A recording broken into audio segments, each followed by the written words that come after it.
Make sure this thing is going.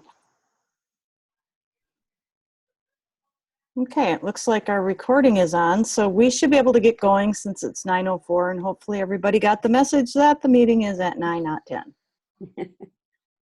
So let's do a quick roll call if we could. We have Diane from CISA 1. Do we have anyone from CISA 2?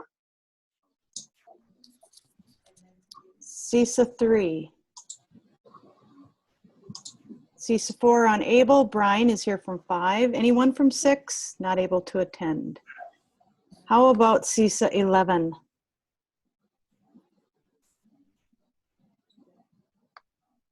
Okay. All right. Well, we should get started on our agenda then. The first item on our agenda is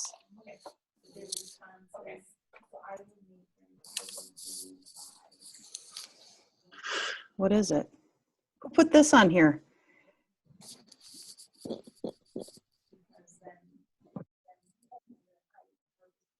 Is that Janice?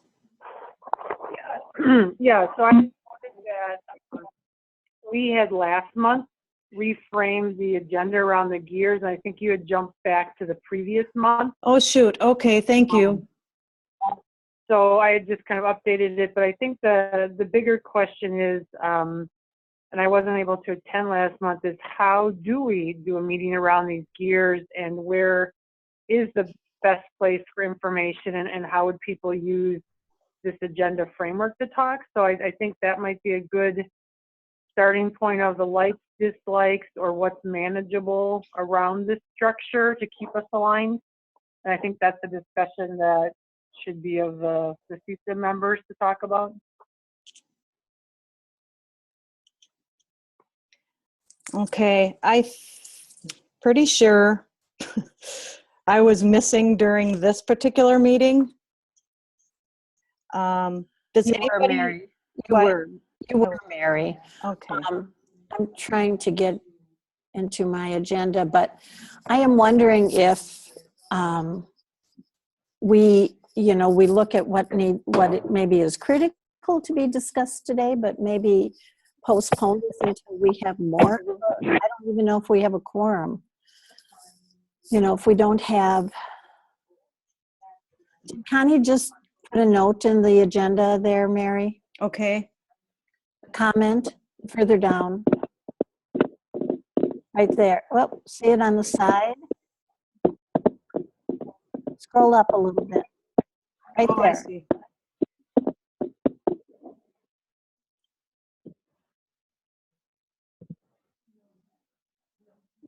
Okay. So that was yesterday. That was yesterday.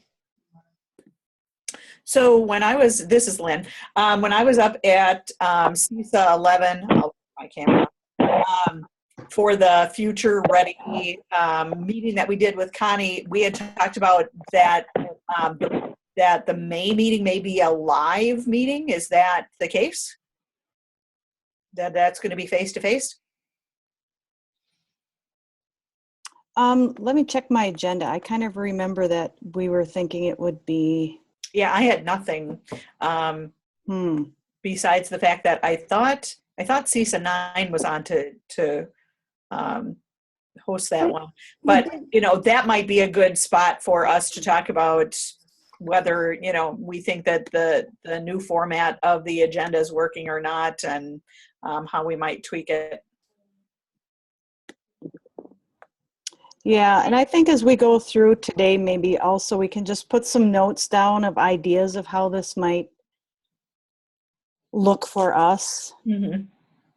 Because I know at CISA 12, we were just talking about this same thing, and we were trying to put all of our services, align them to these gears so that we have that clear connection to the Wisconsin Digital Plan. So I don't know if anybody else has been talking about that in their CISA, but we just had this discussion and thought that might be a good thing for us to do. From CISA 10, that may be being discussed here, but if it is, I'm not privy to that discussion. I have no idea. Okay. I do remember yes, we've started. Sarah's here too. She's gonna lurk. Okay. And Connie's here too. If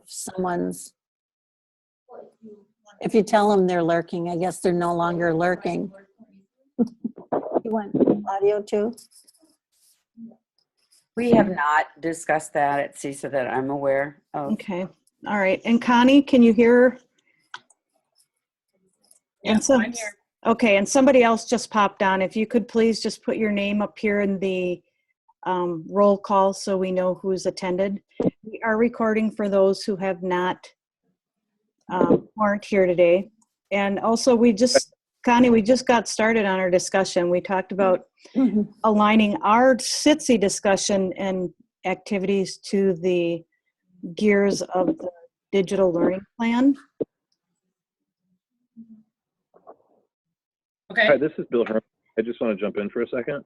And sorry, I've been lurking. So I'm going to participate in this meeting, but I also have to step out. I just wanted to say it, well, in a minute or two, to join a meeting of Archie Barabo, of all people, who invited me to Zoom into their tech coordinators meeting. I'll take about 15 minutes for that and then come back. If there are topics here that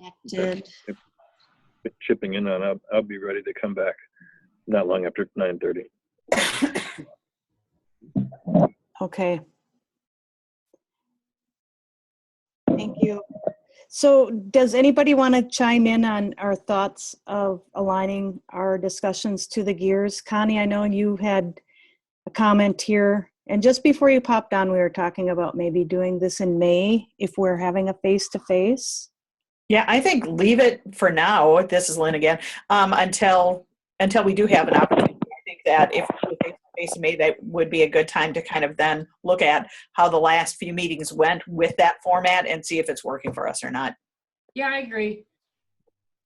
I think the only comment I think I made to Janice about it was that I think we have to kind of model and practice where we need to put things because so many of the topics overlap.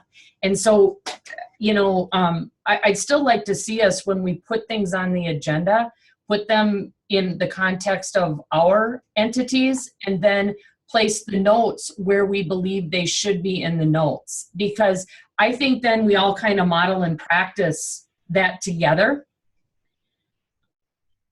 I don't know if that makes sense. It does make sense, Connie. And I think we should at least give it a try and, like you say, model what we are trying to do in our CISAs. So in this first gear, there are some notes. I'm not sure who put these notes in here. And can I jump in? That's the other concern I have is that if people are just putting things in areas, at least before we knew if it was DPI inputted stuff, it was in the DPI section.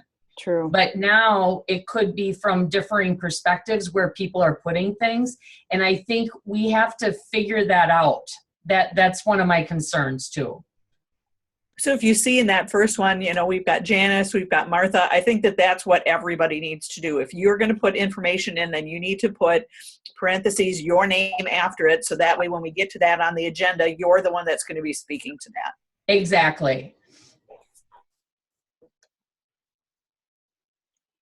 Okay. And so Martha, I don't think is here, but she did post on here the new Common School Fund amounts. Yeah, I can speak for Martha's stuff, and I think probably most of this was our stuff that was inputted. I didn't see a lot of other people add anything to the agenda. So, yeah, I think that's the question too of, you know, we're trying to say this is information we want to put in the lens of how you would use it, but also trying to be more transparent and get more information to all of you. So that's kind of our goal in also posting some of this. So does that make sense?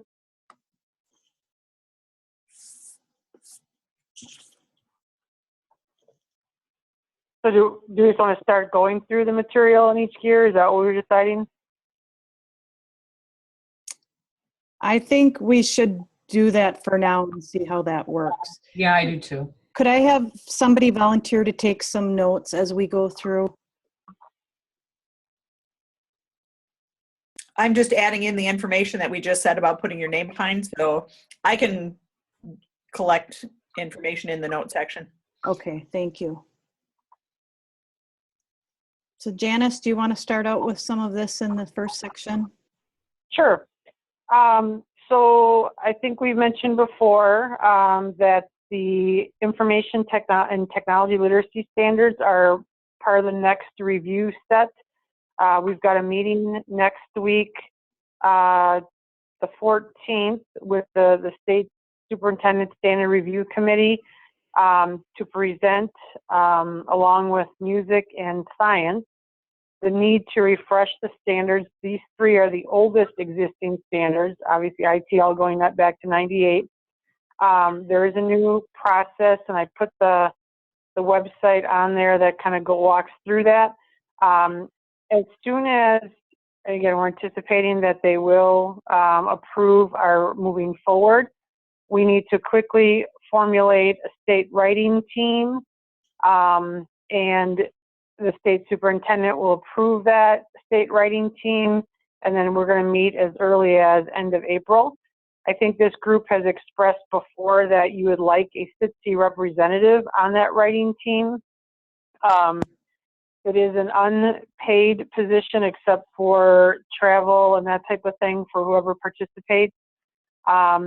So what I'd like is, however you guys want to figure out who would be a good representative. I think we are cognizant that we've got people serving in different state level committees already, so it might be good to spread that opportunity around.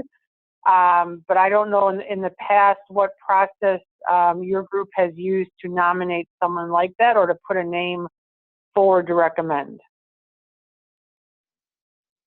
And for people who have been around longer, I don't know how often that actually has occurred where you had to put forward a name for something.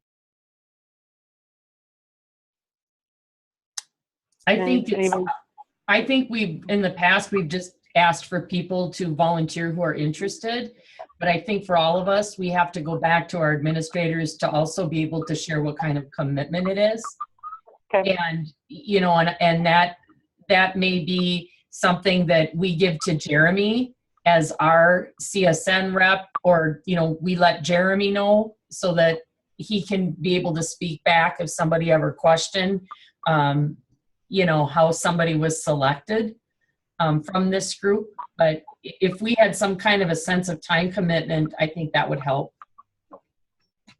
So I can, I'll send an update, and maybe this is good as we record action items, because I do think this is where our parallel work starts to get represented in the agenda. I will send an update after March 14th to say, here's what the Standard Review Committee decided. I do have a detailed outline that goes from now until September that shows the time commitment. I could submit that back to the group and to Jeremy, and then the process can continue after there. Does that sound good? I think that's a great way to do it. Yep. Okay.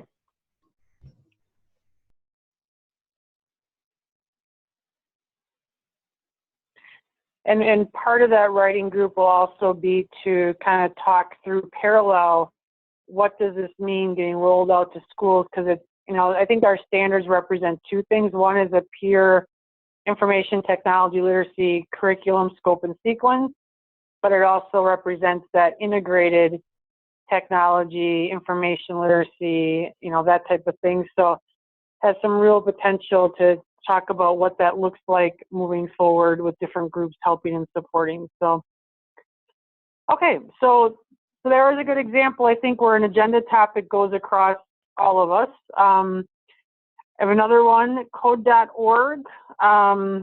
It launched a statewide partnership, and I'm waiting to do the press release on this with Marquette University. We specifically, DPI, did not do the statewide partnership for a couple of reasons, but leveraging Marquette and the work of Dennis over there, this is really going to offer some exciting opportunities.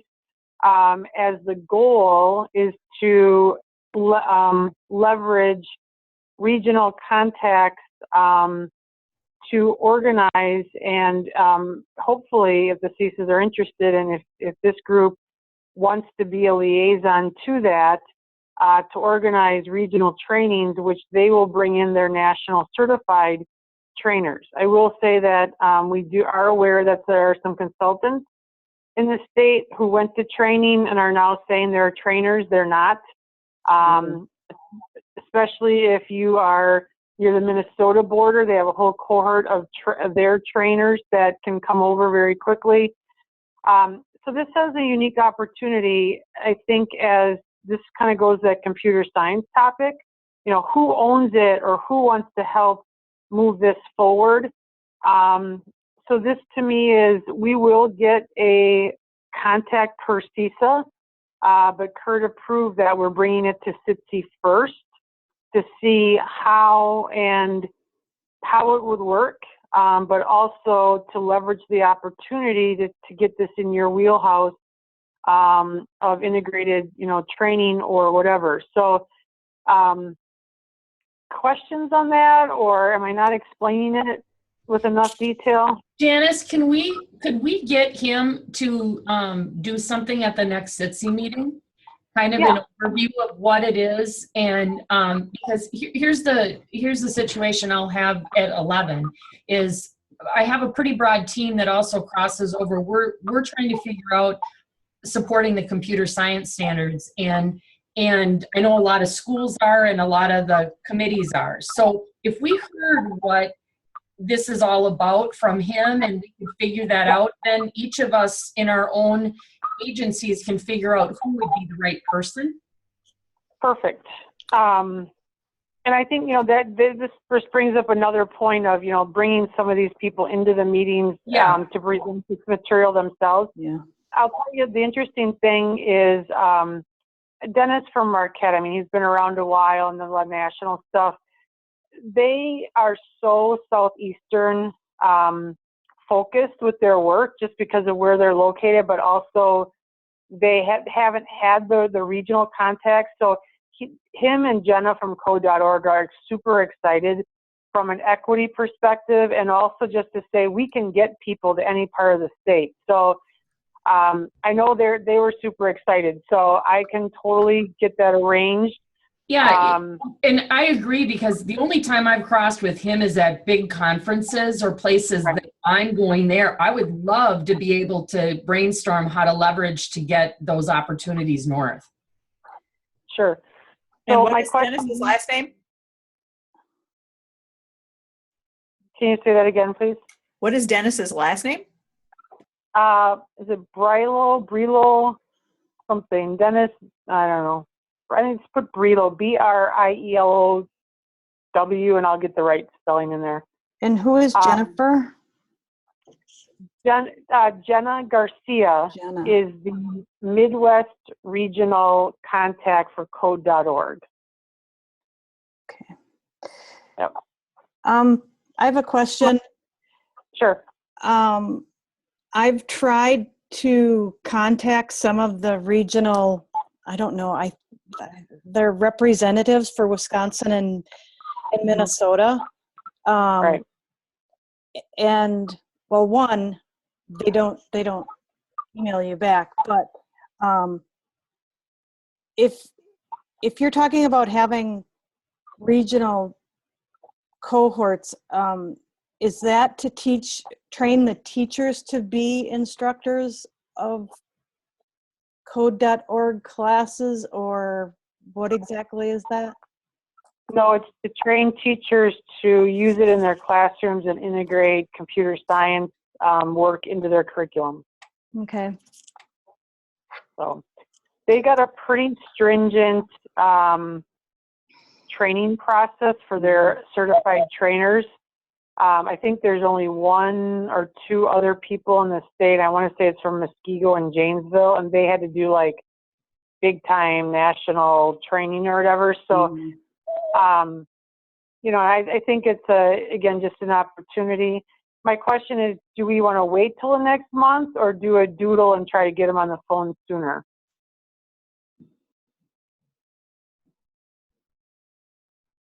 Is there anything that's time sensitive?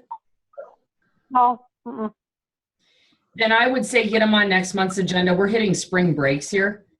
I don't know about you guys, but unless people want to meet earlier, I think it's going to be tough to schedule, but I'll do whatever the group wants.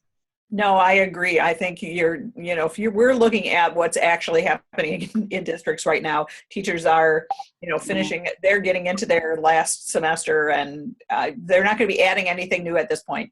So Yeah. I think next month is fine. Agreed. All right, I'll try to speed up here. Just the FYI, there's a new resource. It's pretty much near completion and already live, but our online blended learning guide, which again crosses policy, research, practice, and also includes some budgeting and license pieces. We're going to continue to grow that. We're working it across multiple teams and divisions within the agency to try to get information concentrated. So that's just a resource guide that you guys could look at and think about how you could use it. It was one of the priority items we can say check to, but it's also something we'll revisit every couple months in our agency. And again, things will continually be updated. For example, we haven't got the most recent summer school update about online offerings and some of those things. So that's more of an FYI. Martha just wanted me to add for her, the school library website continues to have some more information linked to it. So she's working on updating a bunch of stuff there. The final release of licensing information is still getting approved for Tony's office to release. And then also with the common school funds, kind of the big news on that was, last year was kind of a bumper year. 37.5 million. It's down $5 million. There's been a lot of questions in because, those numbers go to the business office and librarians hear about them. The biggest thing there is the Excel spreadsheet is available, per school so they can see what they're getting. Those are pretty much 100% set. Important for people to really leverage that new website, because if you don't understand how their count is calculated and all those type of things, all that information there is there to walk through people on that. I do not think without the new librarian hire that Martha's done much with the planning and budget doc that she wanted to align to common school funds. So she's going to keep working on those things. And then they'll make the check at the WIMTA conference. So any question on general library stuff, if you're having network meetings or anything with librarians?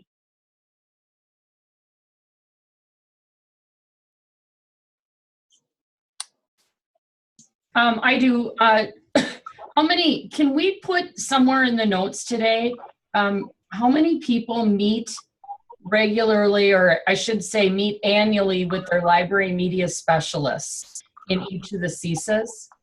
I just like to get a sense of which CISAs meet formally with them as a role in a school district. And it, if you could put monthly or twice a year or something, I think that would give us a sense of, as a group, how and if we should be bringing more of these topic items to CITSC. The other thing about that is I just met with my group, and a number of them were unaware of the license changes that are being proposed. And so I'm wondering if there's a need with other people in this group, if we shouldn't have David come to this group to talk about the library licensing changes and or licensing in general, because he is going to other groups and talking. And I know on my team, it's becoming real distorted about what's fact and what's just conversation. So is that something that's of concern to anybody else or not? My library media people were really in the dark about the implications of licensing in general, and then proposed changes to the library part. I agree, Connie. Yep. I had the same conversation. My LMSs were terrified. They're hearing one thing from the Right. universities. They're hearing one thing from the professors that are trying to, colleges are trying to convince them of certain things. Yep. Colleges are canceling courses because they believe licensing is changing. Yep. Now we have people that are trying to wait, hoping some of this goes away, thinking that it too shall pass. And so there's a lot of misconceptions in licensing in general, but it's really hard on the LMSs right now because they're being asked to do a totally different job than they've ever done. I agree. And I think, I know it dominated. My meeting a week ago, Thursday, was supposed to be just, I cut and pasted some stuff David had put in the notes at the CIS meeting, and it dominated. I mean, it was like 45-minute discussion, and people panicked because they're almost done with their program. Yeah. And so, like I said, we've got to get to a point where stuff is in writing and not just conversations from these other groups. So Janice, is that something that we can get help with? Because I think that needs to be done ASAP with this group if we're working with library media people. Here's also what I'm hearing, and I think this is a really important thing, because you talk about all these other groups and they are reaching out and wanting information, and I think you guys can also leverage and request that same information that A is purposely aligned to what you're doing, but B, I agree that I know David's working on an FAQ. I think the question is against the legislature. Tony can't say anything official, but the problem is you have all these things going on. But I do think that's a great idea. And I do think, I know the one response they're trying to get an answer to is what happens if you are mid-year program? What does that mean? I will also say these license changes are outside of the other current license issues in the budget about life license and some of those things, which could also have an implication. So if there's a twofold issue with licensing in general, I think also when you look at the monthly CISA polycoms, when they're talking about a topic, it's broad and doesn't get to these individual needs. So I am very much in favor of that. I will tell you that David was named the director to replace Tammy Huth. And because of the potential in the governor's budget to cut 10 positions from licensing, if they change some of those requirements, there's not a hiring freeze, but the reality is they're not filling vacant positions. So I do know they're scrambling down there in a lot of ways, but I can reach out to David and to have a talk about this. And I also agree, the fairness of going to each of these different representative groups is an issue that probably has to be discussed internally as well. So, well, and originally it was that those kinds of pieces that were so cross committee were supposed to go through that DPI day.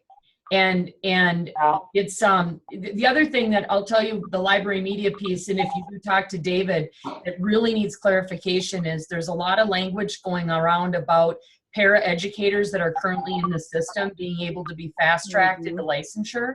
And in the cases of library media programs, so many of our school districts have people in that role.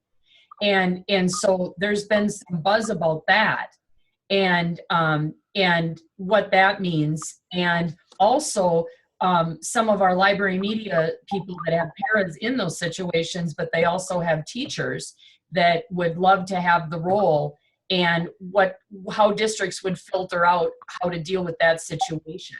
Because as many of our districts have not replaced the role, it's not because they didn't want to. And Tammy knew that too. It was because we just didn't have a lot of qualified candidates. If the qualifications change significantly, we're going to need to help understand what that is before districts start to move into finding those alternative solutions.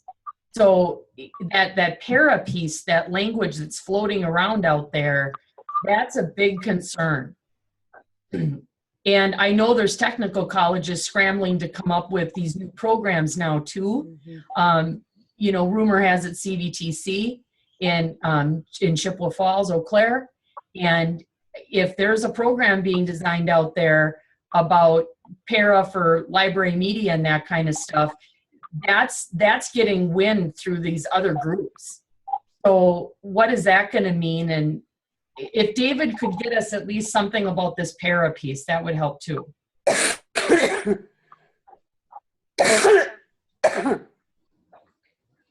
All right. Anything else on that? Stop it. Stop, stop, stop. All right, so moving forward,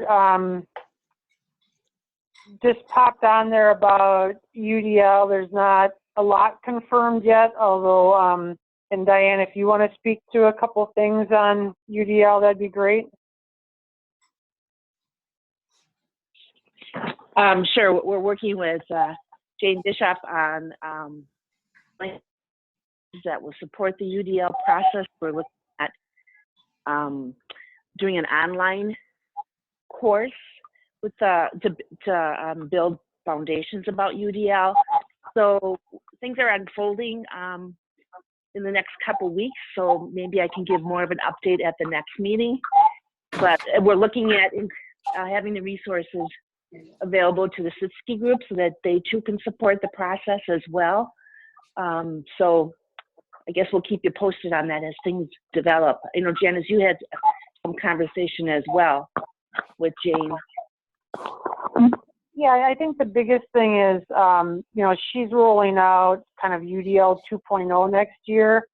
And we're just trying to look at it from an integrated approach. I think at least Connie's reached out and said, you know, how do you have multiple people? She's still going to have a main person, but we're looking at, you know, these additional supports. And I think UDL has come up a couple of times here as far as how that could be integrated, how it can be supported. It's mentioned in ESSA numerous times. It will be in the state ESSA plan. It will be, I think, somehow potentially listed as a best practice, a proven practice for locals to put in their local plan. So I think this is a topic we knew was kind of going to be ramped up. So just making sure, like when there's training and resources, those things are available. And then also with the implementation of with Fidelity, what does it look like and how is that supported? So work in progress, but good support from Jane, and I think lots of potential for integrated work at the CISA level. So anyone have questions or comments on that? Is the UDL online course something that would be a course for others to teach, or it would be taught out of one institution?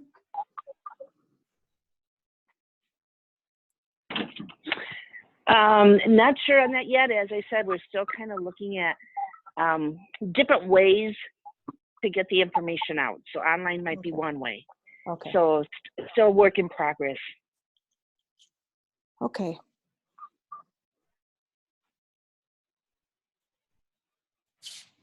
So the next thing on our agenda is Wise Learn. Do we have?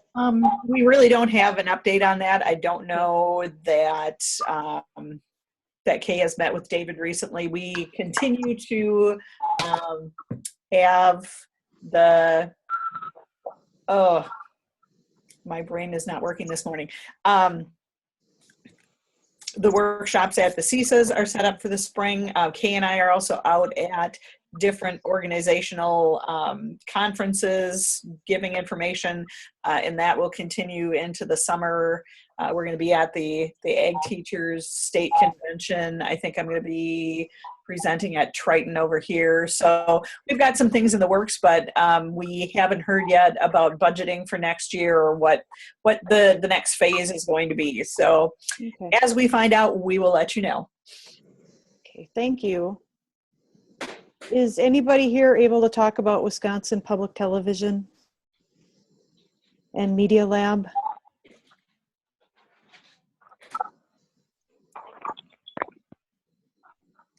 Okay. Hearing no comments, should we move on to Bill with the E-rate updates? I don't know, is Bill back yet or not? Oh, maybe Bill's not back. Maybe we should skip him. I think we need to wait for him because as we now nicknamed him Broadband Bill. That's a good name. It's very cute, actually. We're gonna make a little cowboy sign for him, but he's really the one doing most of that work and probably has the best updates. So if we could maybe move on and come back, that'd be great. Okay.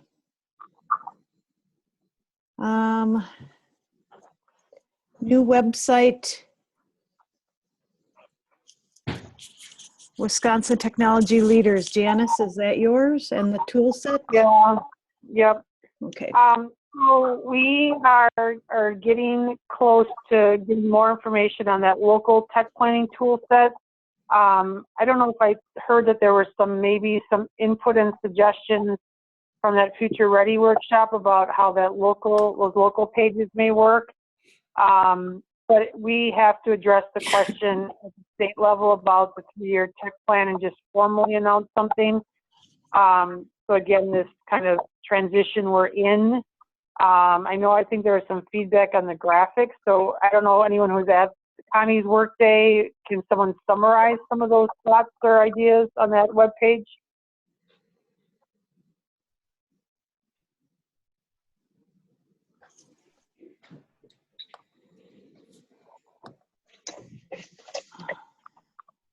I'm drawing a blank. I kind of am too. Yeah, we looked at the Sorry. graphic, but I don't remember any other discussion.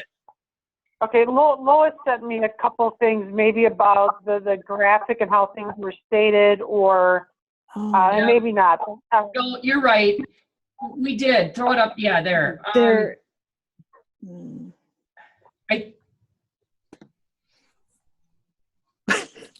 I got to look at my notes. Dang. Okay, otherwise, I think the biggest thing is if people can look at that in the next couple of days, and if there's anything glaring or from a use perspective as we message this out, we'll be messaging it with pretty much the information that's on the homepage as far as why the transition, these different components. It is a transition of using those components. It's going to be aligned to the work you're doing, E-rate infrastructure, common school fund, library planning. This idea that, we will be starting to do some statewide data collection from a database perspective. And again, the first example of that was the survey that went out on hotspot and Wi-Fi, and to explain our point of why we need to do that, and again, how you could regionally leverage some of that information. So we've been starting to say more of these things publicly. It's not earth-shattering to people. Again, we're saying tech planning really starts to go within continuous improvement and strategic planning, also aligned to ESSA work. So should we run that draft communication by all of you the next couple of days? Would people look at it if we sent you an email draft? Sure, I'd take a look. I think I still get a lot of questions about this. Everyone's expecting a replacement, and it's a matter of how we communicate what the replacement is. Because even that one bullet point on your page, what are the tools for technology plan language that will be required in ESSA application, that'll freak some out. Like, what does that mean? What is, so. Yeah, and then part of this is linked to Title IV, and I don't think I put ESSA on here, but we're hoping Congress does something with Title IV by end of April on a concurring, when we start doing votes on money stuff again, outside of the stuff they're working on now. But we haven't heard an update on that, and there's a threshold within Title II that requires something. So some of this is still, I would say, to be determined, but yet we do need to answer some of the questions. So we'll get you an email to look at. And again, I think the lens is, does it answer the questions you're getting? How would you support people in using it? That type of thing. So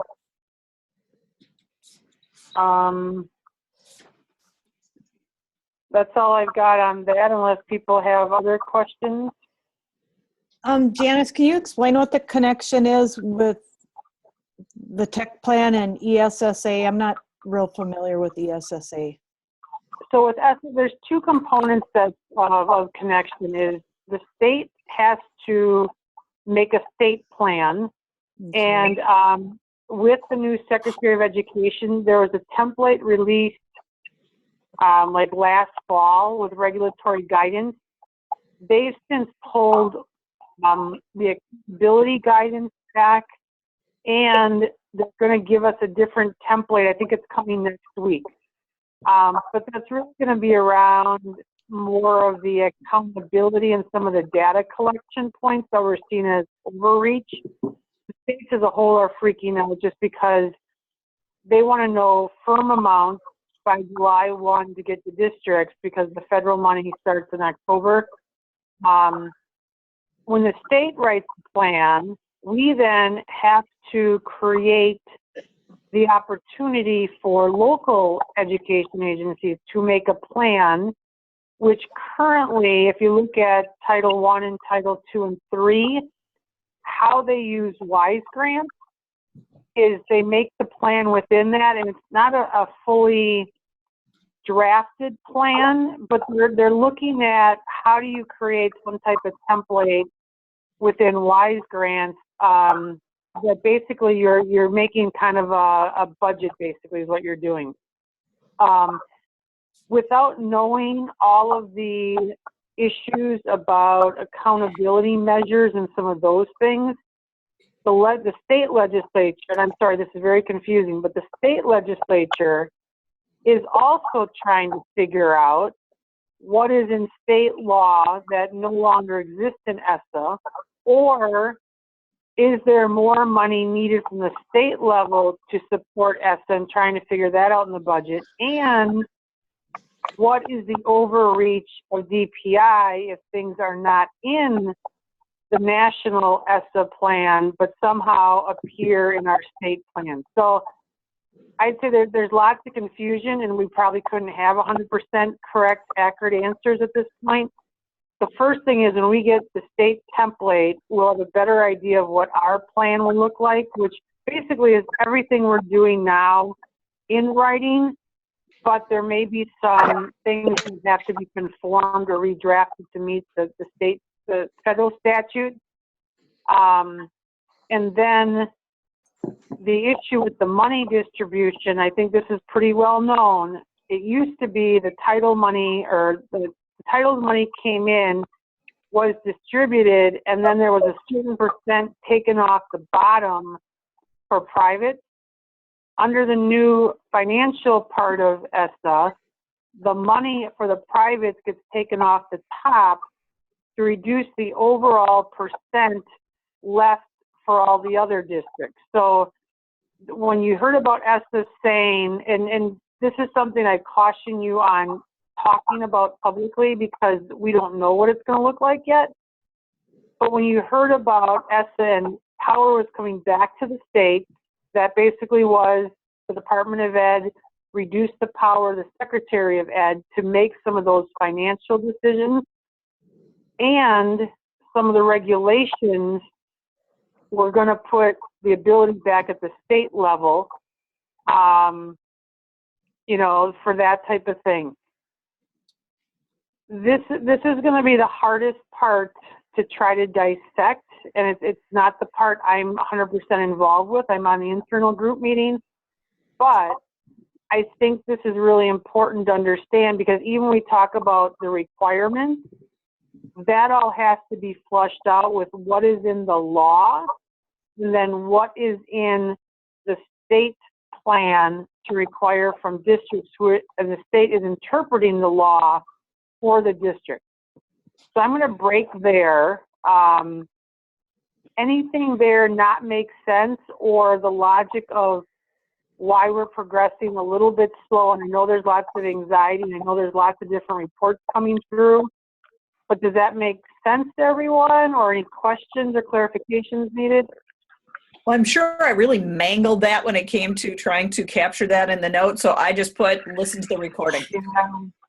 And I part of me is also I mean, this is not something you want to get up in front of groups and talk about. I think it's, like I said, there's different reports coming from different groups. Again, I'd say if the area is working in Title 1, 2, 3, they're the ones that are probably most up in the air because, again, they pulled back the non-regulatory guidance in some of these areas, which is basically like, how are you supposed to meet the law?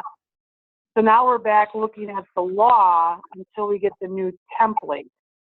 And again, Title IV has not been funded up to this point, but again, Title IV covers technology plus 28 other areas you can spend your money on, and you can just sign that money over to the other title areas as add-ons. So all of that stuff has to be figured out.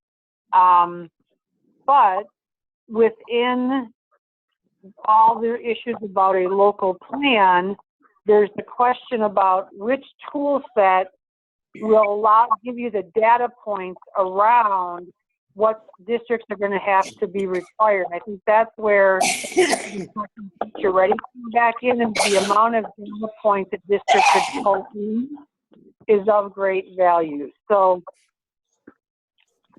I don't know if I just don't know how to explain that better until we get things. I would say by next month, we will have the state plan drafted, and the ESSA site has information. I'll get a link in there with the ESSA site, but they're updating FAQs and that website pretty consistently. And I think our public draft is supposed to be April, so I think that'll give us some more information to share with everybody. My recommendation, this is Connie, we had our title person sit down internally at CISA 11 with our whole instructional services team to just walk through some of these things, because we all have really important aspects of our jobs as consultants in each of our agencies, and we're structured so differently that, this really is probably, in the years I've worked at CISA, the most important year to make sure you understand the base component of this this plan if you're not a title person. So I would really recommend that if you haven't in your own shops talk to your title person, you should. And then Janice, is this something, I know I'm asking to load up the agendas coming up with other people, but is this something that we could start to see if we could get, because we have our dates the next couple of months, somebody from title to jump in and give us an update directly? Or is this something that when we have the meeting coming up with CITSC or with RSN and title and that collaborative one, is that a place where we should start to be more involved so that we understand the connectedness of this this change? So I would say yes to all of those. And again, I think what we've tried to lay out since last fall is this integrated process around budgeting and planning. Because the planning part of this, especially if you're a CISA that may do the work for districts or give them guidance, it's that budgeting piece that could be a substantial change for district, or as some of this information changes, and for example, in WISE grants, and we're going to put out an EdTech budgeting guide, the digital stuff is integrated throughout all of that stuff. And we're going to have a really good resource for you to use so you can show people that. But I would say one of the best things you could do, if you're not familiar with WISE grants, that's going to be the #1 key of how districts have their budget guidance, because that gives you all of the allowable expenses, which should relate to planning in the sense of, oh, if I'm investing in this technology and I've got to have data that it works, or I've got to have a plan, because what we're hearing from districts is a great superintendent story. He's like, you know what? Our technology budget was $60,000, but we looked last year, we spent $550,000 on technology expenses. He's like, how does that work?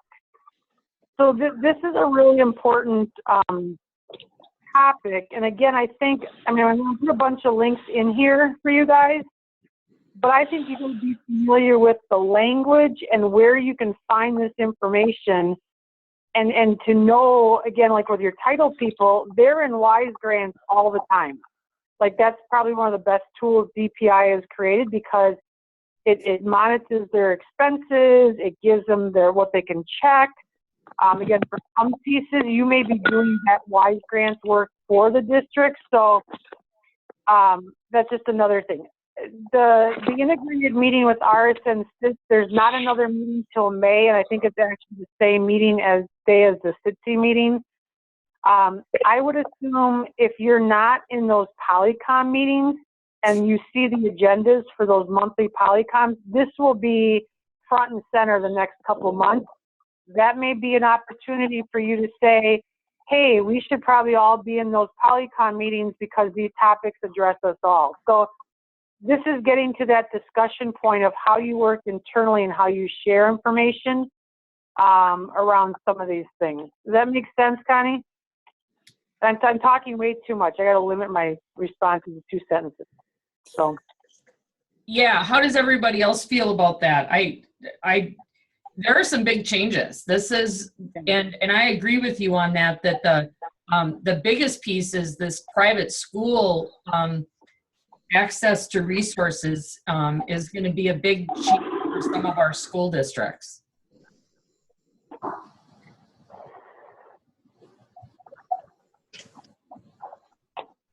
So Connie, you asked about having someone join us. I think, again, that's opening you guys to consider. We've got, the Wisconsin Digital Learning Plan, which I think we're also internally trying to make people understand where digital fits. I think one important thing you guys have to decide is your meeting also where you are inviting the direct experts in, just like other groups do, which I think would also be something that, Jeremy should be supporting from his level to say, it's so important, this is how this group now is going to function. So just want to throw that in there as a kind of an observation. Do people, would they like to have somebody from title come in to help make the connections, or are you comfortable? I would definitely like that. No, I think that would be good. We always talk that some groups get some people and some groups get other people, and the information isn't always the same. Does this worsen that? Well, that, or we go back to Jeremy to say that those DPI rollout days have to change. That's where I was going, Connie, exactly. Because this group has been, I think we've been polite and understood that we don't want to overtax people, but in some ways by doing this, I think we limited our exposure to some really important pieces. Well, and maybe what DPI needs to do is when they see various groups requesting the same people, that should be a light bulb moment to say, hey, this is obviously a hot topic that should be discussed at the, DPI meetings. I have no comment on how that works, but it's been interesting. I didn't expect a 2-sentence answer from you there. But I will say though, my only response is, and I know the recording's on, but it was a much to the surprise of internal people, the way we addressed our topics as integrated topics, not separate initiatives, and the request we've had for more information has caught people off guard, like, oh, this stuff maybe is important. So I will say that has been a positive response.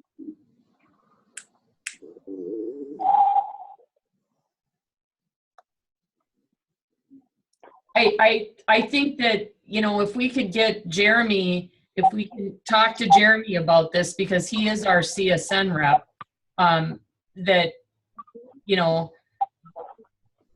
we need to do it. Here's my concern too. One of the data collection sets, obviously for ESSA, is the Future Ready is connected because of the great access and the use of the surveys and the data collection.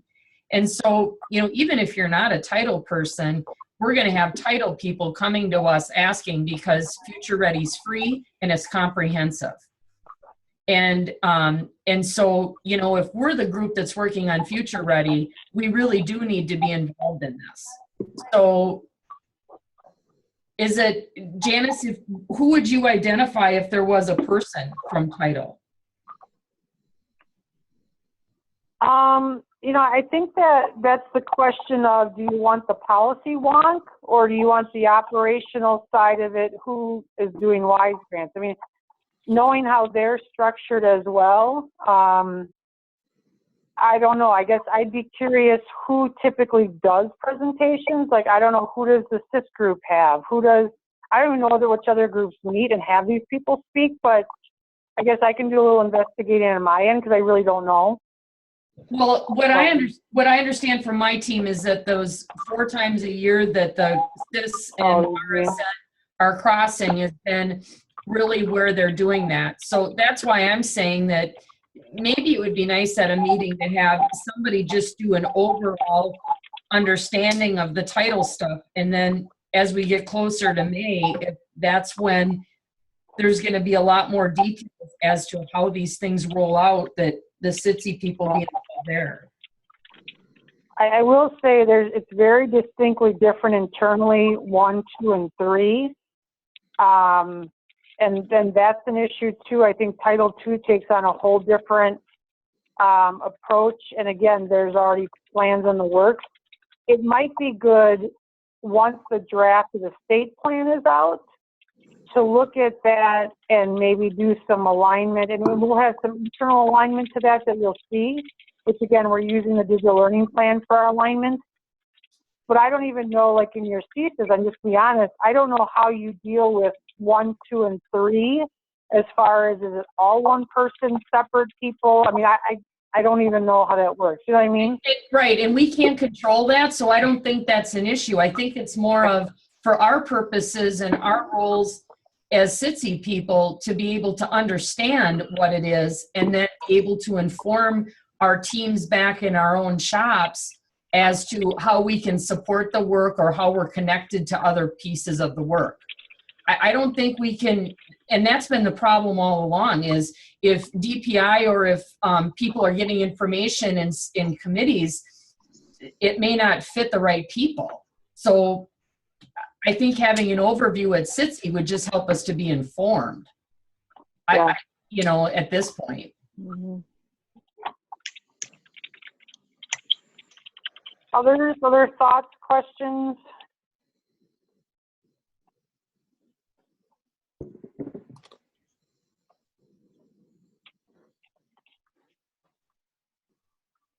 Okay, I'm just writing a couple of these main things down so people know. Yeah, I think I'd have to listen to the conversation 3 times to even understand what you're talking about. Yeah, I know. Trust me, I know.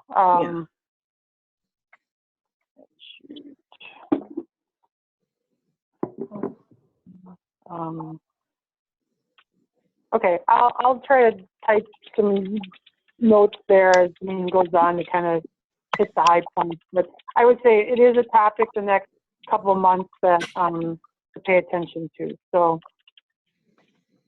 all right, I'm just going to quickly go on there. I also put on the COSIN thing. They launched a new website. They were putting out that they're offering that professional learning to settle thing. This also applies to the 92 license. I say it's not a perfect solution, but it is a question of what's an alternative and how do we work towards that. And I know Kay's not on the line, but I'm not sure how this is working, but Kay is the facilitator of that session, but working to get other state members to run each review session. So I'm not 100% sure how that's working. And there is funding to support the exam material cost and the cost of the exam. So I think later on there's a link to that spring cohort for the settle exam if that interests anyone. So Kurt will be starting to hold executive briefing sessions with Weddle and Wiemta leadership to try to, again, get people working strategically on the digital learning plan stuff, also aligned to ESSA, for example, data privacy. You know, I think that speaks to, we've got different groups working. These members are part of, hopefully, your regional work groups. Again, how do we get similar information and focus to these different groups? And there's been a pretty positive response to that. So I just want to be very open and transparent about that update as well. So questions on that?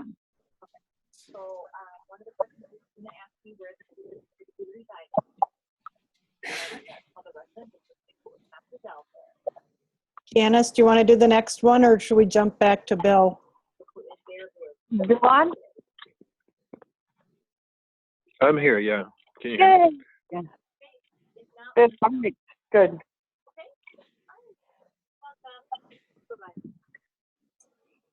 So is that a back to Bill? Yep. Okay. Okay. Okay, up we go. So, sorry, let me find my way to Gear 2 here. E-rate updates, and just jump in with any questions, please, or thoughts.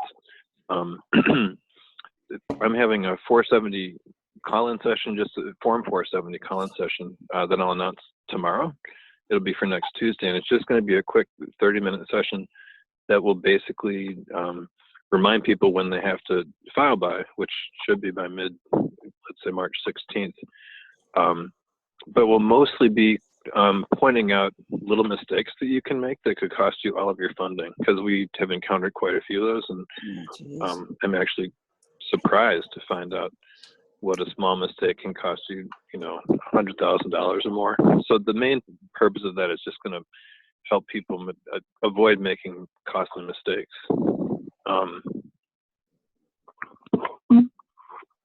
After that, the next call-in will be probably another 2 weeks after that, which would just be another 30-minute session helping people know how to evaluate the bids that they get and evaluate them in a way, especially if you're requesting service from a particular vendor or you're getting service from a particular vendor. You can set up a process that helps make sure you get the vendor who you already work with and like. So I'll help people with that. And that again will be probably 2 more weeks from this Tuesday. It'll be about evaluating the bids that you get from a Form 470 so that you can file your Form 471.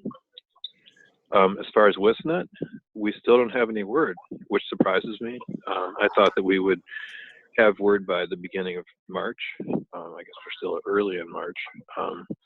But where that process stands is, you know, WISNet has been talking with AT&T about how they can be included in BadgerNet and available as an access provider. They've had a number of talks, and I know that John Pedersen of WISNet sent out an email a couple of weeks ago talking about something called WISNet services over BadgerNet. So I know that that's what they're working on, and there presumably will be some form of that, but we don't know what that will be even still. So our advice is still for school districts to to file a Form 470 for every possible kind of internet service, because just to keep their options open, and that includes internet access and internet transport and bundled service in the amounts that of bandwidth that they need. So so that's where we are with WISNet. I'm surprised and disappointed that we don't have an answer yet, and I'm sure everyone else is too. So the next subject here is teach infrastructure grants, and there's pretty big news there.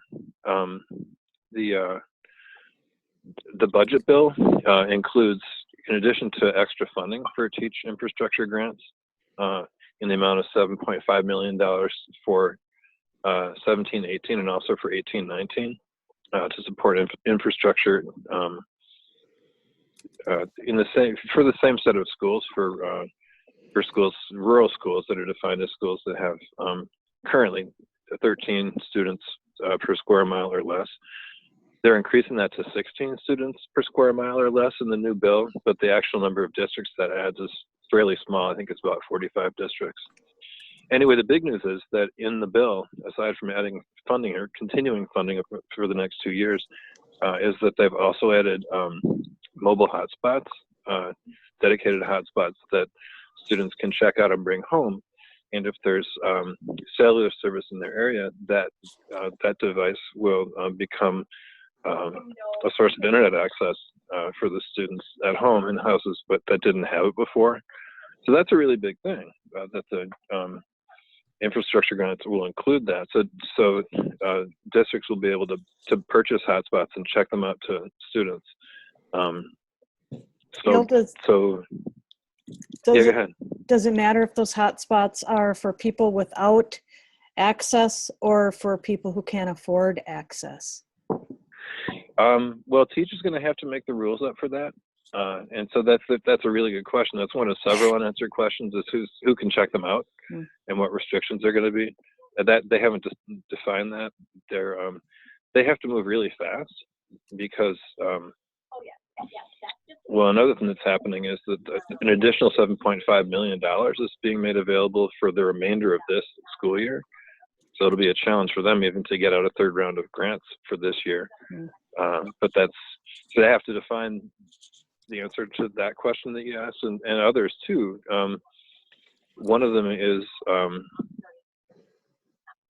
how much of a discount the Teach will provide, because currently, I think you guys in CITSC where this is available, the current rule is that the amount of reimbursement that Teach gives you for infrastructure grants is the inverse of the amount that E-rate will cover. So if you have an 80% Teach discount rate, then Teach provides 20% so that you can have 100% funding. In the case of hotspots, that might not make sense because they're not funded by E-rate. So if they kept their funding formula the way it is, the more poor school districts would end up getting smaller amounts of reimbursement from Teach. So that's something I think they're going to have to think about. And then a third thing is a question of service. You can have a hotspot, but if it doesn't come with service, either you're going to have to pay for it, which is going to be expensive, or the district's going to have to pay for it, which will also be expensive. So those are issues that we have to talk with Teach about and they have to work out. An additional note that I hadn't realized, because when I talked to Tandra Davis, who's the grant administrator for infrastructure grants, I didn't remember that she said this, but apparently she gave a presentation at Brainstorm saying that the hotspots would start being part of the program in 2018, 2019, which I hadn't known, and I've written to her to ask if that's actually the case or if somebody misunderstood that, because the law allows them to become available as soon as the bill is passed, which I think will be soon. But Teach gets to make the rules about what they actually do. So I just want to make sure that was understood correctly. When it actually begins, obviously, is really important. Bill, let me ask a clarification. I also heard the guys that I sent to Brainstorm said the same thing about the 18-19. So she did make that comment, I think. But the one comment I have or question is, I just want to make sure I understand it. I think you just clarified it at the end. The allowable fee of buying the hotspot is what's going to be allowed. The service Teach might not. What's the right word? That might not. That has to potentially be funded from the district. Yeah, that's a major question, because that would, I think. Yeah, that makes it unusable for the especially smaller rural schools. Yeah. I mean, thanks for buying the $90 hotspot, but the $90 a month in data and stuff like that is not covered. Right. Okay. Well, we have to, yes, I think that's something that's possible. So the answer is that's still up in the air. Yes, but to add a little more than that, I mean, the case that I'm going to make to Teach is that, as you said, it's really not making, the purpose of it is to make internet access available at home, and the device isn't useful if it doesn't have service as part of it. So, I mean, I'll be making the case that service should be included. I know at the district where I worked, we used Khajiit hotspots, and the plan that we used was you bought the device and then you paid $20 a month for actually a pretty small amount of service. But we bought that together and provided it together as part of the hotspot that students brought home. So hopefully, hopefully Teach will see it the same way. And the amount of money that they're receiving is, $7.5 million for the remainder of this year, for next year, for the year after, is significant money. So, and I know that the legislature and the governor want them to spend it, and I know that they're aware of that. They want to spend it too. So anyway, that's something that's a really good question. Wasn't 7.5 million the original amount we had this year in infrastructure? Yeah. So they essentially doubled it. They did, and that's one of my concerns too. Is I think when the bill was originally proposed, the idea was to provide $15 million next year and then 7.5 the following year. And instead, it seems to be, if I understand it right, they're saying, well, you get 7.5 million for the remainder of this year, and then 7.5 million for next year, and then for the year after. And I don't think, in fact, I'm pretty sure the money is not intended to carry over. I think it'll go back into the Universal Services Fund and possibly back into broadband expansion grants.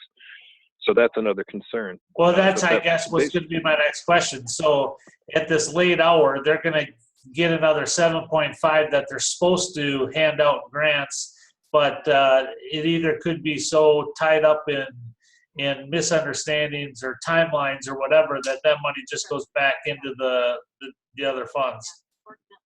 Yeah, you're hitting the nail on the head. That's one of my biggest concerns too. Which is why the teach grants are so convoluted. All right. Yeah, well, I guess I'm not going to wade into that, but I think the fact that they've had 2 rounds of infrastructure grants this year, and there's still money left over out of the 7.5 million.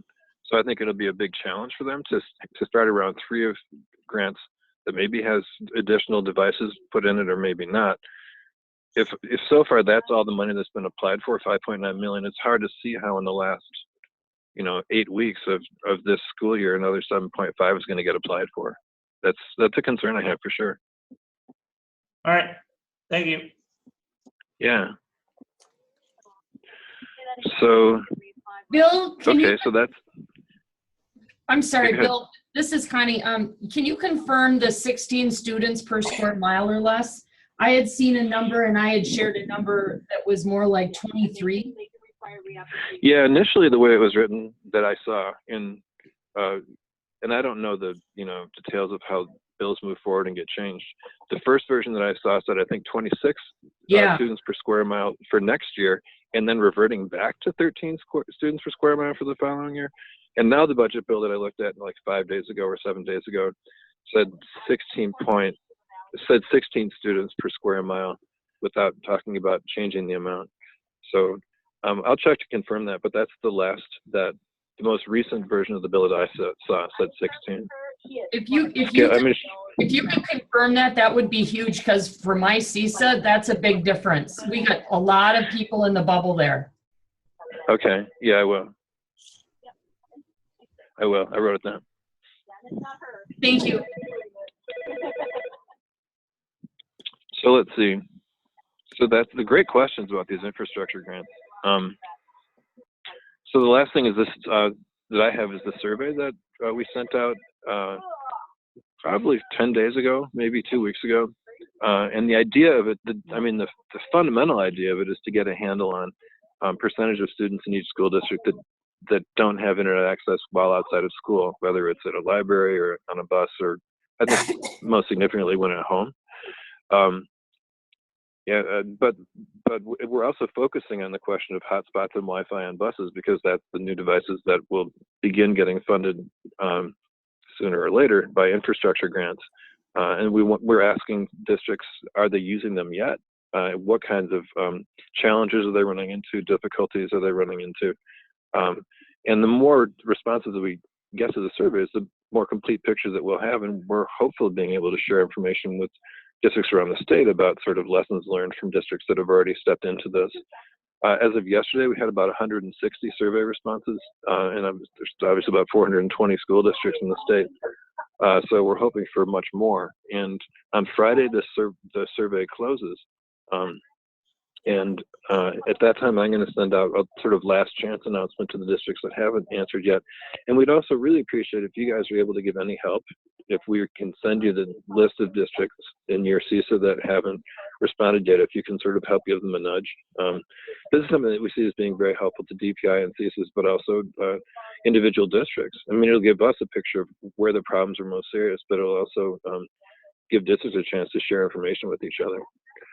So I guess that's sort of the help that we'll be asking for.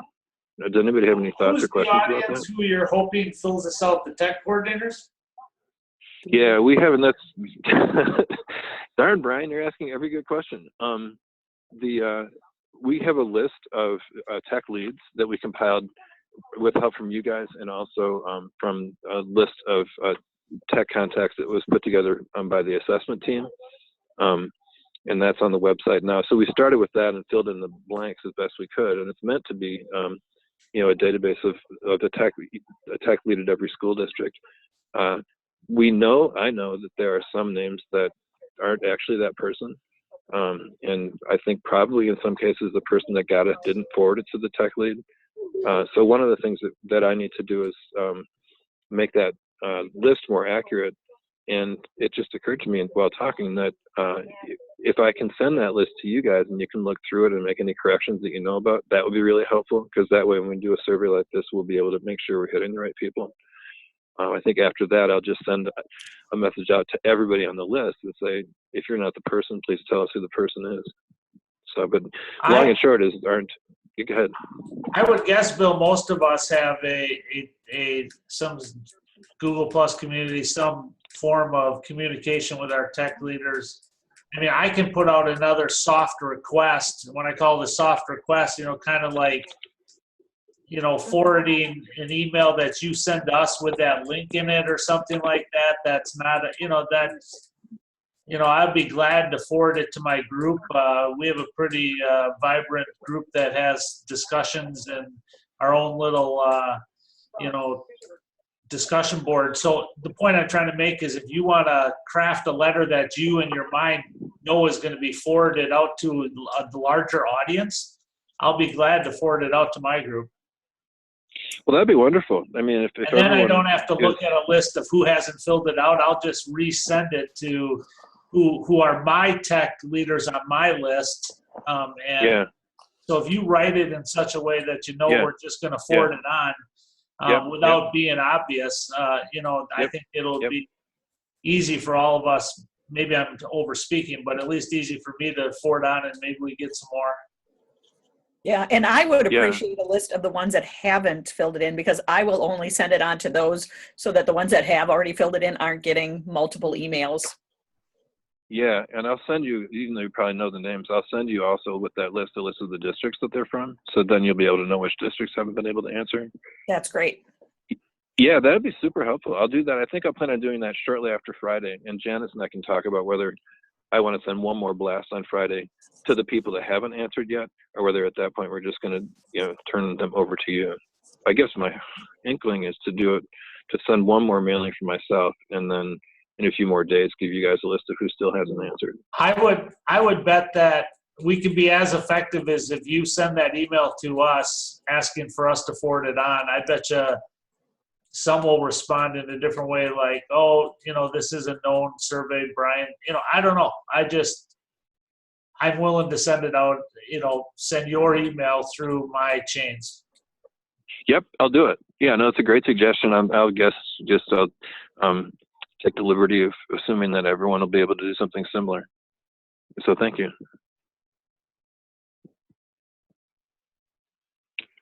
Anything else? Bill, this is Roxanne. I just had a question as to what kind of response you've had from our efforts in getting out the word about people who had not yet expended all their Category 2 funds, and whether or not that folks are now spending that money. Well, I hope so. I mean, we're hitting it as hard as we can. I mean, to me, that's like the single most important thing that I can do in my job is to get people to spend that money. Okay. And most recently, Mike Thompson's, I wrote something that I gave to Kurt, and then Kurt made, basically, we got Mike Thompson to send a letter to every district, to the superintendent of every district, saying, hey, you've got this money, spend it as soon as you can, basically. Mhm. And I know that that's been somewhat effective, because I've been hearing from people saying, oh, my superintendent told me that I have to look at whatever. So I think, I know when I was working at a school district, if I got something from my superintendent, I jumped on it. So I was really glad that Mike Thompson was willing to help with that. As far as, what percentage of remaining money districts are spending or applying for, it's too early to even know that, because people haven't made their Form 471 applications yet. But I'm hopeful. I mean, I really am trying to grab everybody by the shoulders and just shake them. Right, So, and I did get response when I sent it out, and I know I directed a couple people to talk with you. So, okay, that's all I needed to know. yeah, Thank I appreciate your help with that. you. Sure. Any other comments or questions for Bill?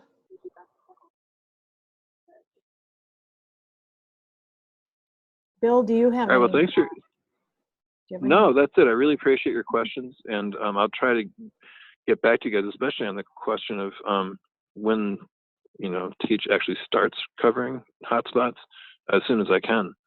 But no, thanks for all your ideas. I really appreciate it.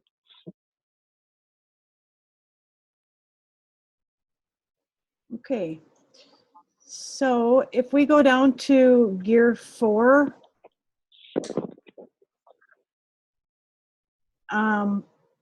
are people putting in their summer professional development, or what is that?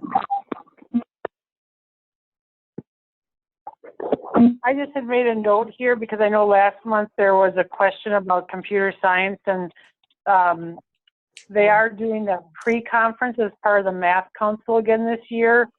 So if people were looking where to kind of learn more or what it could be, it might be something if you're on your CITSC team that might be helpful to attend that. It's only $25 in Green Lake, but looks like it'll be a good event again.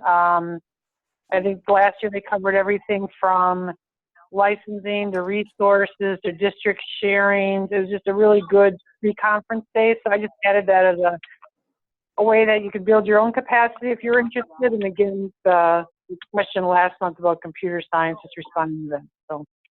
Okay. All right. And Janice, you have something under gear 5 for data privacy? Yeah, I just, also the next column in gear 4, I just made a note, and I think that actually came up earlier about the whole, well, who are your networks? It might be advantageous as you guys are kind of thinking about mapping out your touch points or communication with districts and networks, to think about these different categories about information sharing. So we can come back to that, but it's kind of coming back to this issue about which information is going where and who's getting it. So in data privacy, just want to, as Bill and I are both working on the legislative stuff, there was some statute language coming around data privacy. It's pretty much what we've said all along about doing what we do, plus adding a couple other things. We are looking at data privacy from privacy to security to digital citizenship. One offer I would make the group is to get ahead on the digital citizenship component, is thinking about, if there's people interested in a work group that could be funded by us, is to think about how do we get some of these resources or best practice, or again, as we think about the new ITL standards, what is our definition of digital citizenship and that type of thing. But again, it might be a nice opportunity for this group to jump ahead on this topic, and as other work groups form, or the big data privacy work group forms, it'd be nice to be able to say our regional CISA leaders already kind of did some work. I did put a link to the Houston School District, how they did their website, because some of this also might be, you know, that information that districts could further provide down to their stakeholders. But that website's pretty interesting, how they took it in a much broader lens by topics in digital citizenship. So just another offer, this would be a funded project for CITSC members. So again, I don't know how we bring these things forward, how you decide who wants to help on this. This would not need a separate contract. It would come within some existing funds we already have set aside for you. So it's not like I would be like writing a contract and saying, here's what you're going to do. It's more like we agree on a statement of work, and then we figure out how many people want to work on it, and we'll pay for it. So I guess I'll throw that to the group as an opportunity if that's something that's of interest for people to jump on and start working on. What is your proposed outcome? I think the outcome is to have a formulated definition of digital citizenship, which again, when I look at the Houston site, really takes student and parent understanding across all these topics, security, privacy, from the student lens. To me, it also aligns potentially with the scope and sequence that might come through the standards, but to get a jump on this early and to get some type of official resource available that could be leveraged at the CISA and the district level.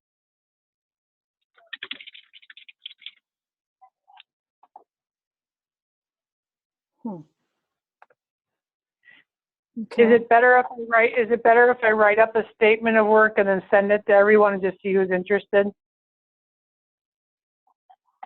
I think that would probably be a good idea. Yeah, I think definitely. I agree.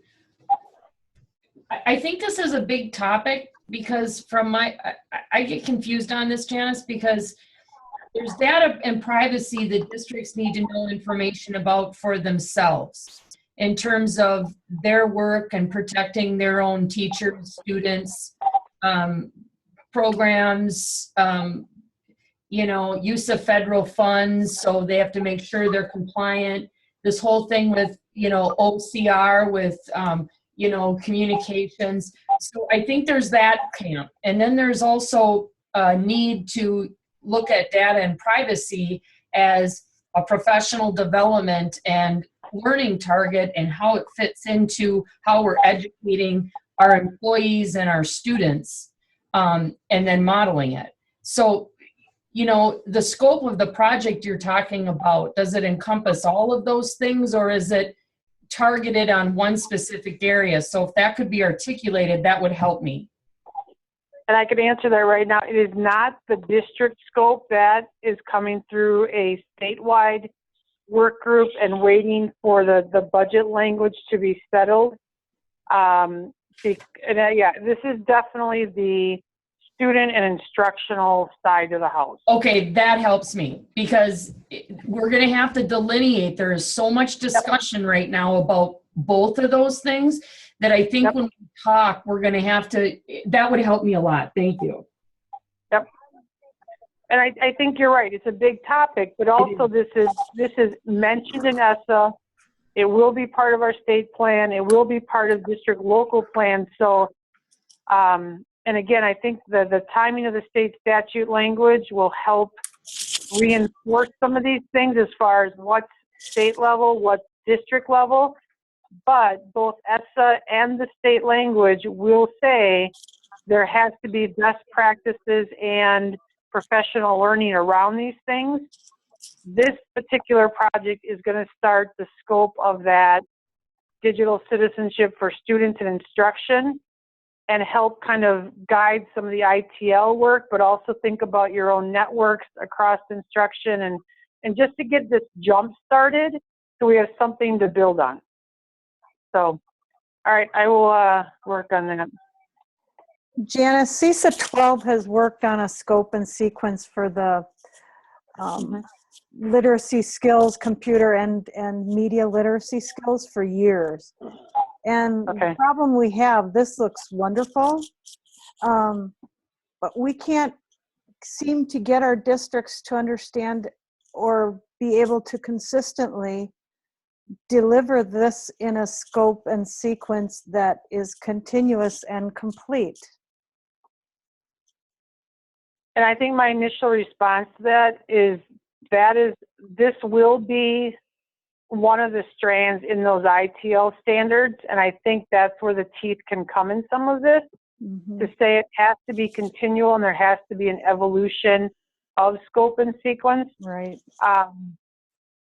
From when I talk to different district officials, I've heard everything from it's a district-wide goal to a building-wide goal to principals who say we cover this 3 times a year. Like, I think that consistency is also showing where and how and best practices, which again, what excited me about the Houston School District website is it started to take some of these topics and broaden that understanding of it's not just, lock up your password. There's some really concrete other things. So I think it's also us being a little more progressive and helping districts kind of scope this out. But again, whoever works on the ITL standards, guaranteed this is going to be part of it as well, guaranteed it's part of the state ESSA and district ESSA plans.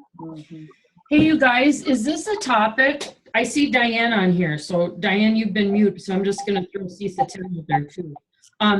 Mary at 12 and the CISA 10 gals have been working hard on this. And I've been working kind of on the side with Sarah. Is this something that could potentially be like one of those work days where if you're interested or you want to share so that we could have a day to mull through this, that we could host or do kind of like the Future Ready Day? This is Diane from CISA 10. That does sound good. I have to tell you that I don't know anything about this, Connie, even though it might be happening here. No, Sarah had talked to me a little bit after the meeting about doing some alignment.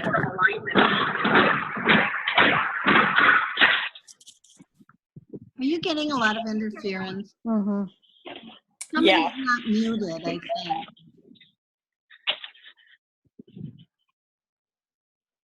Yeah, but I think this, when Mary started talking about the work that they've done in the past with aligning some of these things, I think Sarah is doing some work with your library media people there too.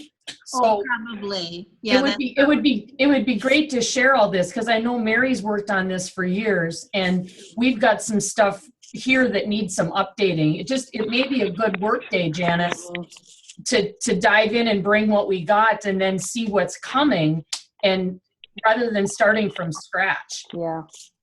Okay, when you first mentioned that and I saw the ESSA plan, I was thinking it was coming out of there, but yes, it does make sense that Sarah would probably be doing that. I'm just not aware of it. Yep.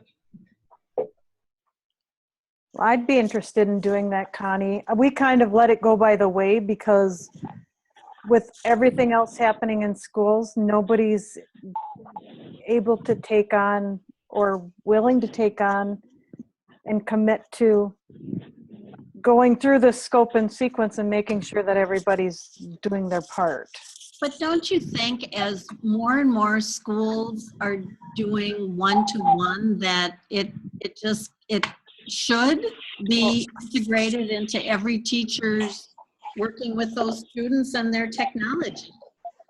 I think so too, and I think the real push now with this whole data and privacy and fake news and all the stuff that's floating around, it's becoming a bigger conversation piece in our Cracker Barrels, not only from the technology lens, but from our curriculum specialists lens, because they're starting to see a broader impact of understanding where and how we're working with teachers and students.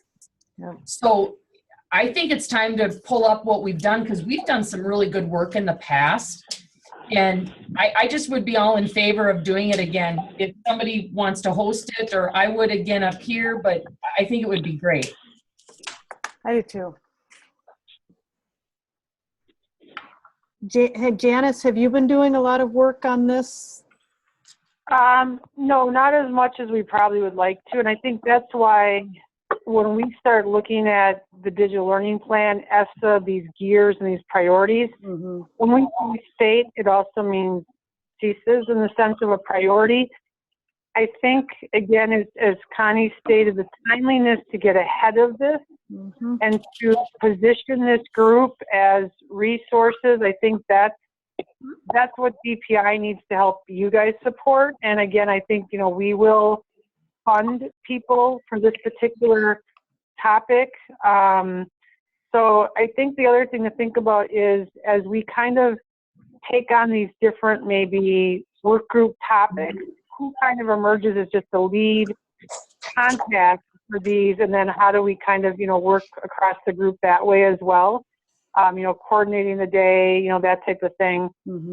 But I think this is exactly what these dialogues should be about, how you guys can start to leverage some of these topics and position yourself as experts. And we're trying to get ahead of things. And I do think as we look at the ITL work, if this possibly could be done by the time that work group is meeting and talking about this, you probably could have a lot of that strand mapped out already, or have the expertise brought into that ITL standard stuff, because that will be some teeth that we can also align to next year for districts.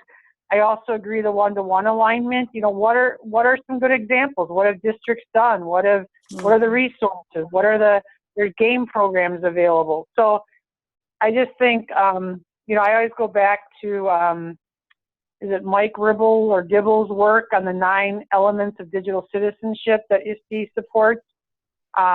There's just good stuff, and to get this coordinated. So I would propose, if this is something that people are interested in, possibly by May, getting something organized as far as a work day, and then also knowing whoever your ITL representative is, that they would take that forward on behalf of this group would be very helpful. This is Diane at CITSC. I can talk to Sarah about that and see if we'd like to host it. I guess I kind of have a question too about the ITL standards. I guess I was kind of surprised to see that they're kind of coming back in a sense, because I thought they were really integrated into the other content area standards. So when we try to get teachers to do all this stuff, it then, when it's integrated, it's part of their content, but when it stands alone, it's like another thing for them to do. So I don't know if someone could explain that to me. So here's the importance, though. I think, as we talked about, future-ready librarian / could be tech integrator, there is still a curriculum aligned to someone's job that may look different at different grade levels. For example, and I think that the topics, some of the things Connie mentioned, the news media, there still needs to be the understanding of this as content that should be part of a curriculum, which, again, information and technology literacy does have standalone implication for licensed professionals. And then I think we are going to address this as an integrated strand as well. But think about how your districts would set this up, in the sense of, one-to-one is probably going to leverage, librarians or tech integrators helping to frame it out, helping to be instructional coaches, helping to, so I think it's that interesting opportunity around the ITL standards. We can't just adopt ISD standards 100%, but the ITL is also very representative of the library work and the ASL standards and literacy. So there is the connection to the literacy, the library programming, reading, all of those other things in there. So it's a great time, as we did the upgrade with the library media content guidelines, to really look at this as a twofold opportunity, but also to reinforce this work at a time when districts think, oh, it can be integrated. But there needs to be a backbone of what is supposed to be integrated as the core content. Does that make sense? Yeah, it does. We used to focus a lot on our library media specialists and depend on them to help get this, you know, make sure that they were teaching these topics to the students at certain grade levels. And as we continue to lose our library media specialists, then we continue to lose our capacity to implement this scope and sequence in all of our schools. So I think that's what happened to us.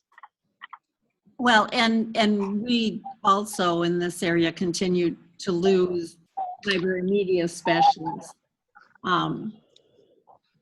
And I can see where it can help to have a scope and sequence to have a kind of a guideline, like, oh, we better make sure we're hitting this and this and this. I still think in schools where there's not a library media specialist that has any time to collaborate with teachers and that sort of thing, where then people might just say, well, you know, that's something that's not my job. I still hope it's strongly integrated into the core standards in the content areas.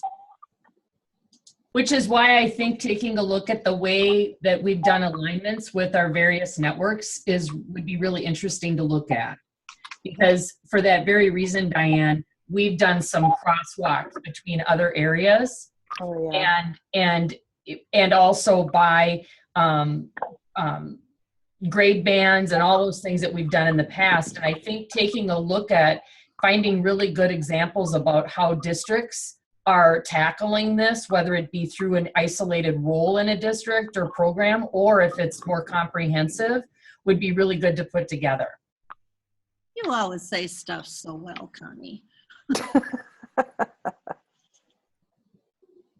Just following your lead, Diane. Oh, sure, thanks. That's attending hours of meetings and speaking up.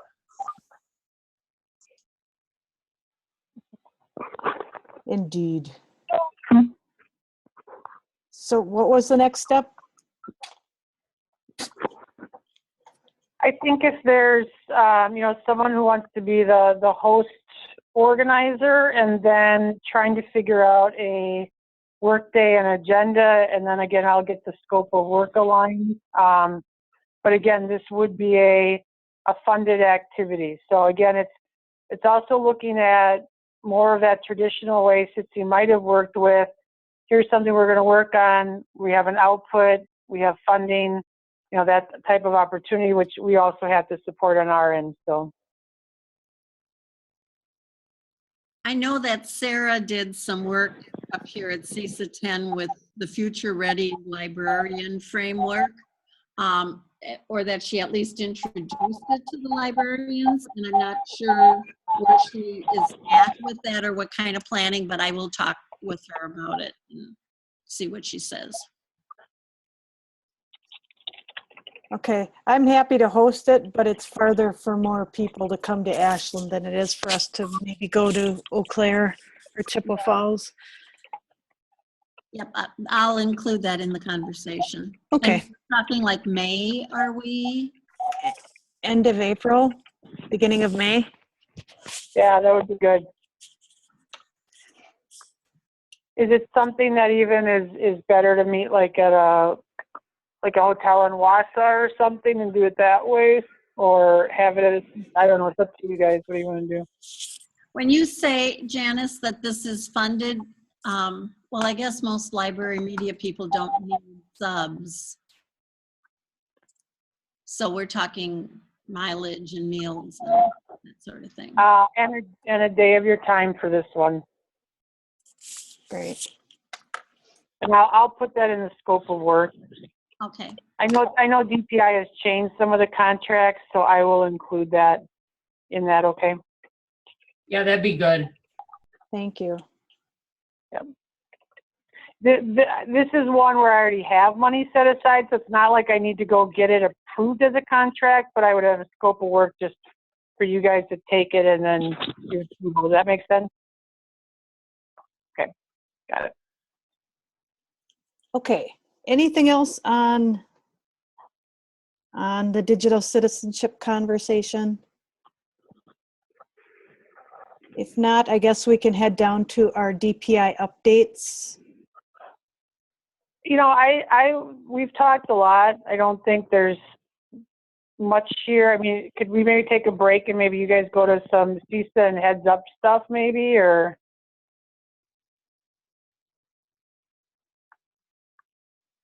We can come back to this, but I just feel like we've talked a lot, so Yeah. I don't want to. Yeah, actually, we have 10 minutes left. Is this something we can bring forward to the next meeting?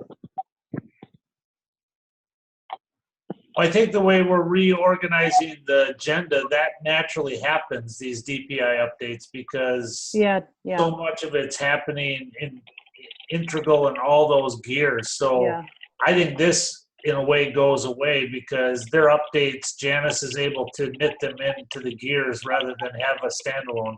right. But it's still nice to see the list so that we don't forget pieces of, and figuring out where they go in the gears and such as well. Can I, just because we only have 10 minutes left, do any of you guys, how are you guys dealing with the OCR issue? I have a couple of schools that have been contacted now again. Has anybody else had some recent hits with this OCR compliance issue? Yes, I mean, we had the big one Wisconsin Rapids went through earlier. But that isn't even resolved yet, though, my understanding is. Well, actually, it came up at PAC at our, PAC meeting and stuff, and there's a bunch of superintendents that are going to put a single page on the website with a phone number and a contact address. Yeah. And what's going to happen is it's going to backlash to everything. I mean, everyone wants communication.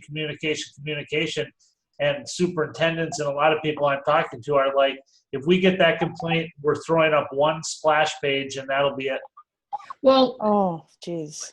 Well, I mean, what we talked to Rapids and we talked to different people here, and what we're finding is that, the first thing they said is to make sure you have your 504 contact right on your main page so that, that's been deterring them from, looking around at websites thinking nothing is being done to accommodate the audio and visual impairment issue.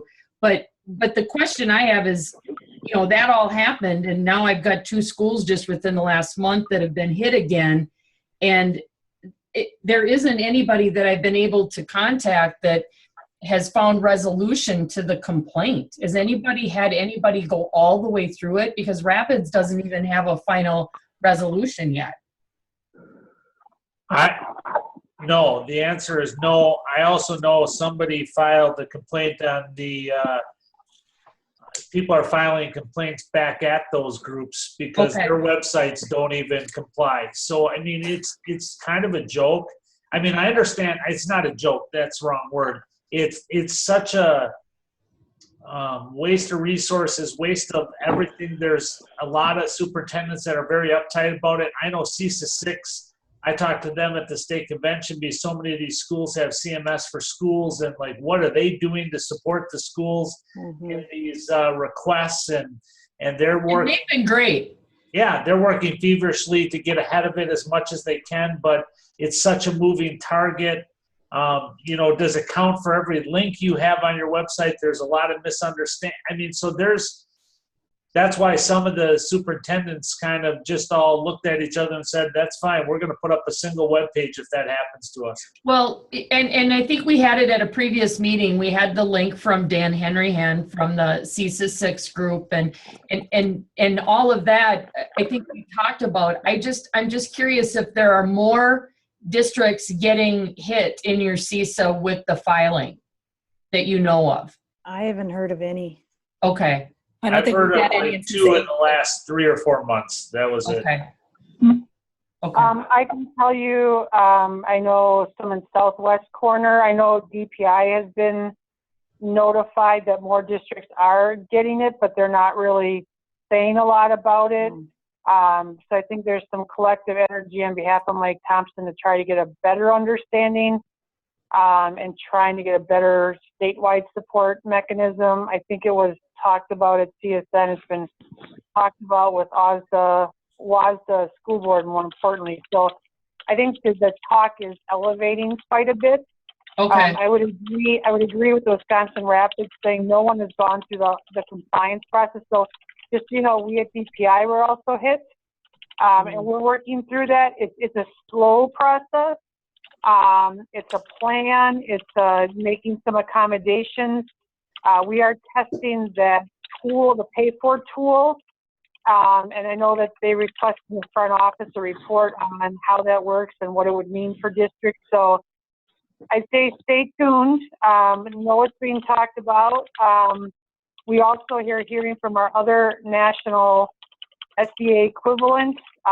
They're also dealing with this, but it's also hitting higher ed and some other public entities. So definitely work in progress. But I would agree, slow is better at this time. So, yeah. Okay, thank you. Okay, we have just a couple minutes left. Any other additional comments for the good of the group? I just talked with Sarah, and if we could go back up to like the gear 5. CISA 10 is willing to host that day, and Sarah will be involved. We're thinking early May. We're happy to host it here. That Sarah would actually prefer that. And one question, who is the audience for this workday? Is it CISA people or district media specialists, or who would the audience be? It would be CISA people to help set the stage of how this work would go forward in this particular part of the data privacy spectrum. Okay. And to allow you guys to be leaders and leveraging ahead of where this is going. And again, I think it's important for us to know what's the part of the state digital learning plan, what's the part of ESSA, and for you guys to have some of that aligned. Again, from a leadership opportunity, I think it's a great value. So it could be more than one person at a CISA, I think so. Depending on how you're looking at this work, yeah. Mm-hmm. So next step, should Sarah get in touch with you, Janice? Or, I mean, are you planning on attending it as well? I'd like to. So here's my question. So like when we have these opportunities, is everyone in favor that there's kind of a lead who's kind of the host and goes ahead and kind of does the coordination of a doodle, a location, that type of thing, and agenda planning? Is that a good process? I think so. I think for the Future Ready Day, I just add people, post it here, and I sent a reminder email, and then that was, I mean, I don't think it has to be overly planned, more than just what the expectations are, what we should bring would be nice. Sure. So I'll talk with Sarah and then get something kind of set up, and we'll do a doodle and just see again who's interested, how it would work. We'll have a scope of work aligned to that and that type of thing. So I think this is another good test case. I just want to respond. April sent me an email. What about funding for Future Ready that day? I will look at what I have set aside. I think we can go back potentially, but I think this is where we're going with some of this work going forward. And if we can talk through, be very honest with each other about the models that work and the outputs, that can really help this group be aligned. So I appreciate everyone's discussion on all these topics. So leaving this, Janice, you will contact Sarah. Yep. Okay, I'll let her know. Thank you. Okay, thank you, everybody. I will put a recording of the meeting on our community for everyone who might not have attended. Thanks, everybody. Bye. Okay, thank you, everybody. Thanks, Mary. Thanks, Mary. Yep. Thanks, Mary.